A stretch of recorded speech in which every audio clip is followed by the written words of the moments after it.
Magandang hapon sa inyong lahat.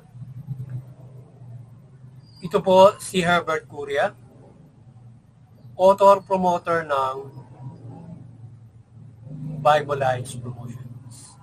Kakibat ang ating pananalig sa ating banal na Panginoon Diyos, banal na Panginoon Kristo, at gabayan ng kaliwan na galing ng Santa Maria, ay ating po ibinabahagi sa inyo sa linggong ito, ang mensahe ng ating banal na Panginoon Diyos. Ang tema ng mensahe ng ating banal na Panginoon Diyos ay sa pamamagitan ng Panginoon Kristo ay bubuhayin ng mga patay. Ngayon po ay babasahin ko sa inyo ang mga mensahe ito mula po sa Bagong Tipan o mabuting balita ng paghahari ng ating banal na Panginoon Diyos sa pamamagitan ng banal na Panginoong Kristo. At ayon po dito sa kay Apostol San Juan Kabanata 5, talatang 20. 5 hanggang 20. Ito po ang mensahe. Tandaan ninyo, darating ang panahon ngayon na nga na maririnig ng mga patay ang tinig ng anak ng Diyos. At ang makinig sa kanya ay mabubuhay. Ang ama ang may kapangyarihang magbigay buhay at ang anak ay binigyan niya ng kapangyarihang magbigay buhay. Binigyan din siya ng kapangyarihang humatol sapagkat siya ang anak ng tao. Huwag ninyo itong pagtakhan sapagkat darating ang oras na maririnig ng mga patay ang kanyang tinig. Sila'y muling mabubuhay, lalabas sa kinalilibingan nila. Lahat ng gumawa ng mabuti ay pagkakalooban ng buhay na walang hanggan at lahat ng masama ay parurusahan. Tuloy po natin kay Apostol San Juan pa rin, Kabanata 11, talatang 25 hanggang 26. Ito po ang mensahe. Sinabi ni Jesus, ako ang muling pagkabuhay at ang buhay. Ang nananalig sa akin ay kahit mamatay ay muling mabubuhay. At sino mang nabubuhay at nananalig sa akin ay hindi mamatay kailanman. Pinaniniwalaan mo ba ito? Tuloy po natin sa 1 Tesalonica, Kabanata 4, talatang 16 hanggang 18. Ito po ang mensahe. Sa araw na yon, kasabay ng malakas na utos ng tinig ng arkanghel at tunog ng trompeta ng Diyos, bababa ang Panginoon mula sa langit. Bubuhay muna ang mga namatay na nananalig kay Kristo. Pagkatapos tayong mga buhay ay kanyang titipunin sa ulap at isasama sa mga binuhay upang salubungin sa papabiri ng Panginoon. Sa gayon, magagawin niya tayo magpakailanman. Ito po ang mensahe salita ng ating banal na Panginoon Diyos at dito sa ating pagbabahagi ng mabuting balita sa Bible Lives Promotion. Pasalamatan po natin ng ating banal na Panginoon Diyos, banal na Panginoon Kristo, banal na Espiritu Santo at gayon din po ang banal na Santa Maria. Maraming salamat po, banal na Panginoon Diyos, banal na Panginoon Kristo, banal na Espiritu Santo at banal na Santa Maria.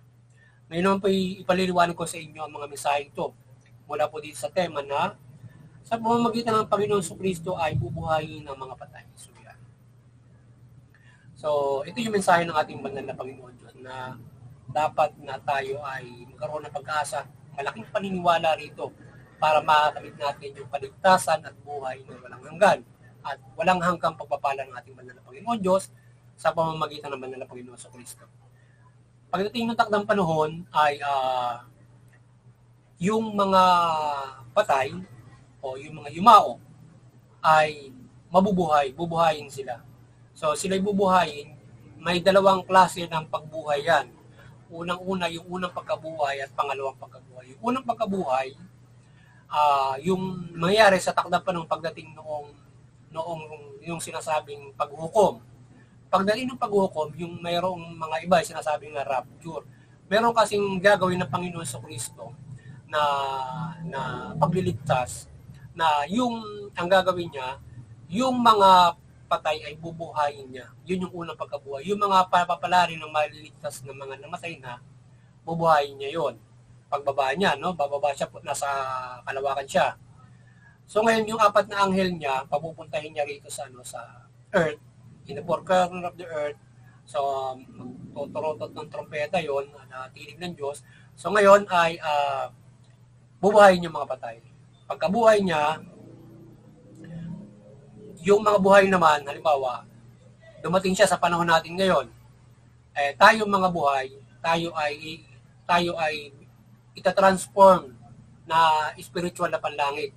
So, yung mga patay bubuhayin, itatransform na rin sila sa spiritual na panlangit yung spirito nilang nasa langit at saka yung katawan nilang nasa lupa, magsasamahin yun, tayo naman ay ita-transform din. So, sasalubong tayo doon sasalubong tayo doon sa kapawirin o sa ulit ng Panginoon Kristo, makakasama tayo niya doon iaakyat tayo sa langit kapag kaganoon na nangyari, na ikaw ay maligtas. So ganang bubuhayin yung mga patay sa unang pagkabuhay. At yung unang pagkabuhay, yun ay masasama doon sa 1,000 years.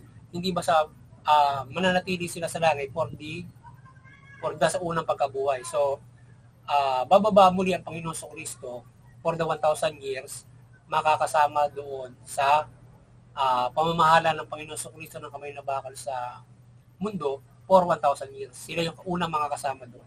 At yung mga tinransform na namaliligtas. Kasi kinakailangan gawin ng Panginoon Kristo yung pagliligtas nila, kasi gugunawin niya yung mundo pagkatapos mamamahala yung 666. So gusto ililigtas niya tayo laban doon sa 666 sa pamamahala niya para hindi tayo mapwersa na matatakan ng 666 at iba't ibang pahirap ng 666. At the same time, gugunawin ng Panginoon Diyos yung mundo para hindi tayo makasama ro.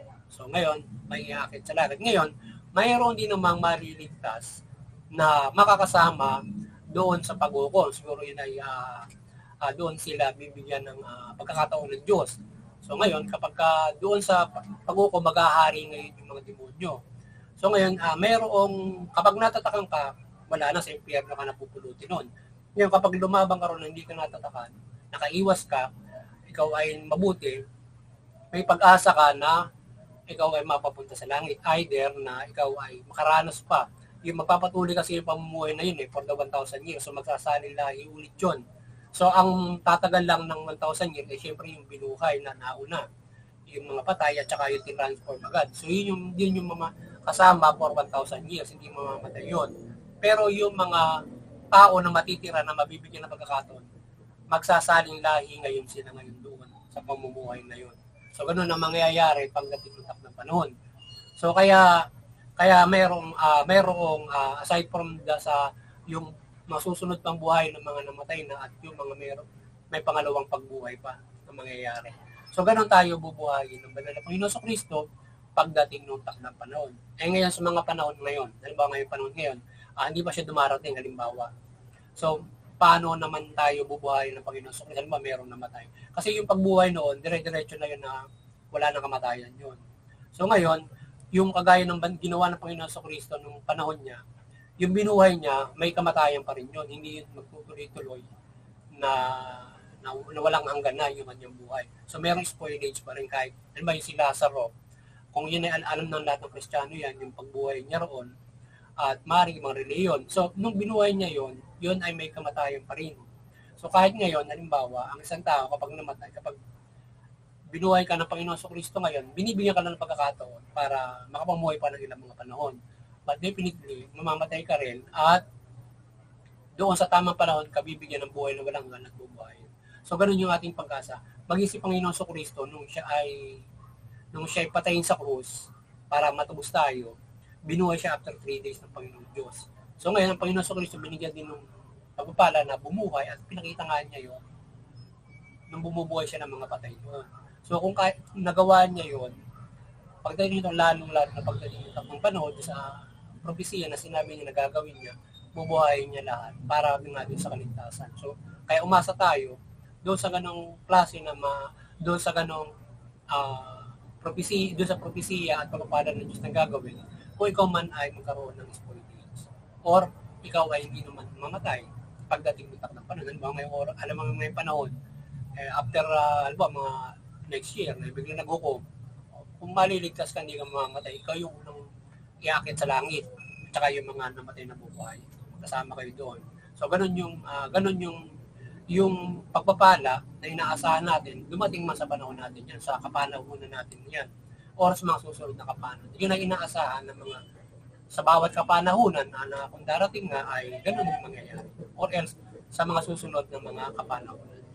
Kaya kung sa kapanahunan natin, pilitin natin na matupad ang kalooban ng Panginoon Kristo mula dito sa mabuting balita, sapagkat ito yung magaguide sa atin for the salvation sa pamamagitan ng Panginoon Kristo bilang paniniwala natin Kristiyano no? Na kapag ka tayo ay bibigyan ng kaligtasan ng Panginoon Diyos through Jesus Christ kapag nanampalataya tayo sa Kanya. Kaya kung namatay ka nga, bubuhayin ka, or kung hindi naman, hindi ka mamamatay through Christ.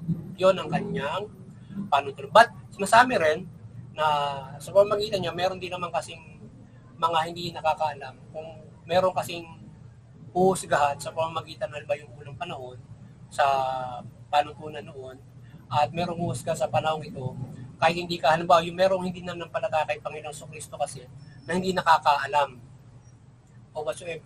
Ngayon, yun ay pwedeng maligtas according doon sa kanilang mabubuting mga gawa. Sa gawa nilang mabubuti. Doon sa mga, ano ba, may mga tribo, hindi narating yun. Or may mga taong iba't iba yung pamumuhay. So, sila ay huhusgan sa pamamagitan ng kanilang mga mabubuting mga gawa na kinagis lang nila doon sa pamilya nila or mga tribes nila, halimbawa, or mayroong mga ganon na hindi naabot ng mabuting balita. But definitely, ang mabuting balita ay palalaganapin sa buong mundo bago pa dumating yung paghukom. Ganun yung mangyayari. So yun. Kaya yun sa paniniwala ng Kristiyano, through Christ para tayo magkaroon ng kaligtasan. Ngayon, yung mabuting balita na ibinabahagi natin sa inyo, dapat susunod, parang ano yan parang yan ay gabay ng ating behavior para makapatupad tayo ng mabuti. At yung mga mabubuting sinasabi roon, kung paano tayo gagawa ng mabuti, kapag hindi natin nasunod yun, kasi yun yung basihan yung mabuting balita, Panginoon Jesucristo, yung inaaral niya, yun yung basis kung paano tayo huhusgan ng Panginoon Jesucristo at ng Panginoon Diyos. Kapag hindi mo nasunod yun, parang batas parang batas.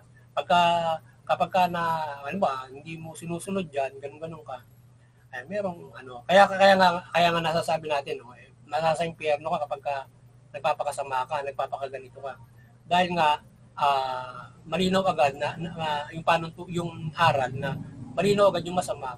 Sinasabi nga ng Panginoon Jesucristo, paulit-ulit sinasabi sa aral niya, pupunta sa impyerno kapag hindi ka gumagawa ng mabuti, hindi ka nananampalataya, di ba?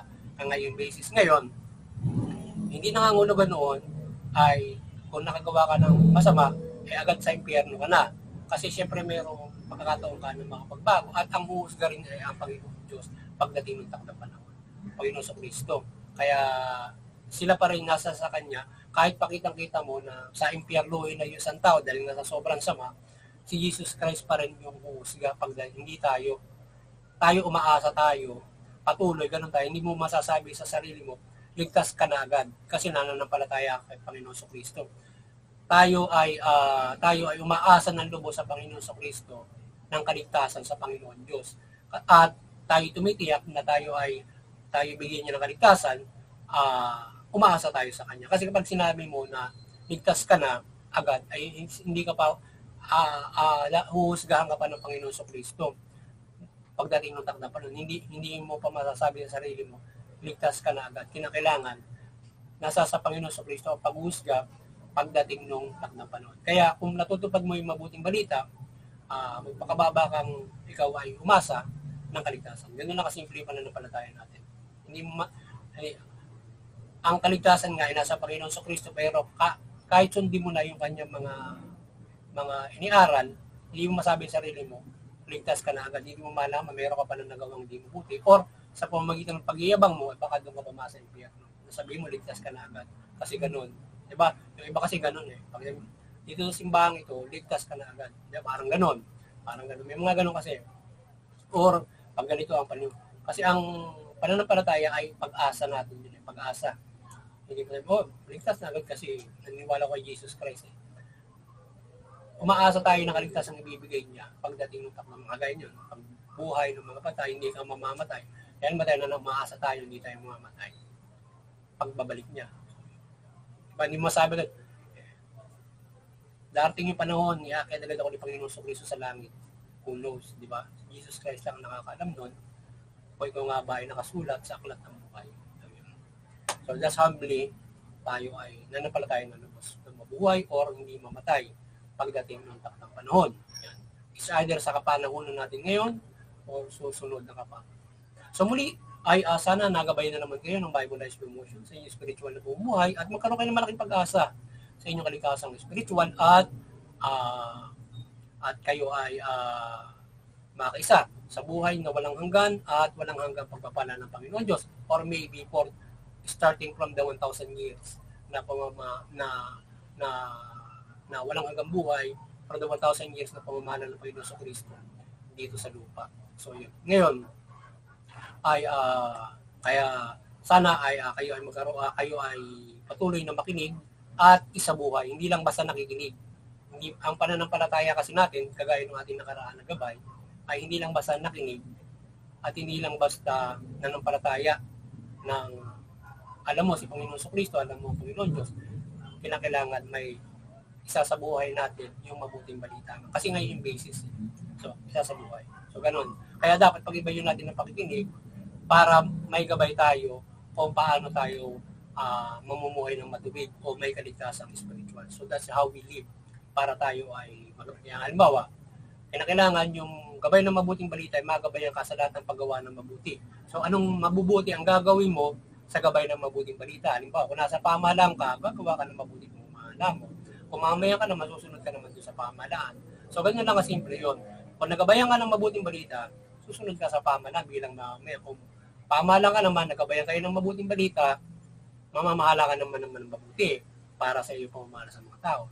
Kung kayo ay parehong unequal, so mayroong problema. Mayroong kayong kinaharap na pagkakasala. So, either kayo ay ituwid or maparusahan. So, yun. So, kaya, yun, di ba? So, yun. So, sana kayo ay nagabayan at kayo ay magkaroon ng kaligtasan ng spiritual. At, doon sa Interfaith Unity, muli, sana ay patuloy tayong gabayan ng banal na Panginoon Diyos, Panginoon Kristo, banal na Espiritu Santo, at kainin ng banal na Santa Maria ng kanyang kaligunagan, ng kanyang aparisyon at iba't iba mga pagmimilagro sa ating pagbabahagi ng mabuting balita. Ayan, at tayo ay pagpalain. Tayo gabayan ng iba't ibang mga himala sa ating pagbabahagi nito. At hindi lamang sa ating tuwing tayo ay magbabahagi linggo-linggo sa pamumuhay na ito, sa panahon nating ito, na gabayan tayo ng banal na Santa Maria at mga susunod pang panahon na tayo gabayan niya sa ating pagbabahagi ito at pagtupad ng mabuting balita. At lalong-lalo na kung sa panahon nito o susunod na panahon magaganap ang paghuhukom. So kaya sana tayo patuloy niyo kami para tayo ay nagagabayan natuparin ito at magkaroon tayo ng kaligtasang spiritual. Tayo magpasalamat sa banal na Santa Maria kung tayo nagagabayan niya at kung sa panahon ito maghuhukom ay maraming salamat sa kanya, tayo ay kanyang ginagabayan ito. At doon sa Interfaith Unity, patuloy na magkaisa yung bawat mga reliyon para maiwasan yung sigalutan, hindi magkakaunawaan. Bagos makagabay sa bawat family, community, bansa at buong mundo ng pagkakaisa, kapayapaan, pagtutulungan, etc. pagmamahalan. Yan. Lalong-lalo na paggabay sa pamahalaan ng mamahalan ng mabuti yan, yung bawat mga reliyon, para hindi nagkakaroon ng problema yung bawat mga reliyon. At maging ehemplo ang pagkakaisa na yan. At yung mga yung CBCP Vatican Church, patuloy na kayo maliwanagan ng Banal Santa Maria at patuloy niyo pagkukulrin isang katawan sa pananampalataya sa Panginoon Diyos, Panginoon sa Kristo at mabuting balita. At sa ating munting kakayanan, patuloy tayo na nagpapakumbaba sa Panginoon Diyos, Panginoon sa Kristo, Banal na Espiritu Santo. Kaya din kay Banal Santa Maria na tayo patuloy na gabayan ng kanyang pagmimilagro, kapangyarihan, kaliwanagan at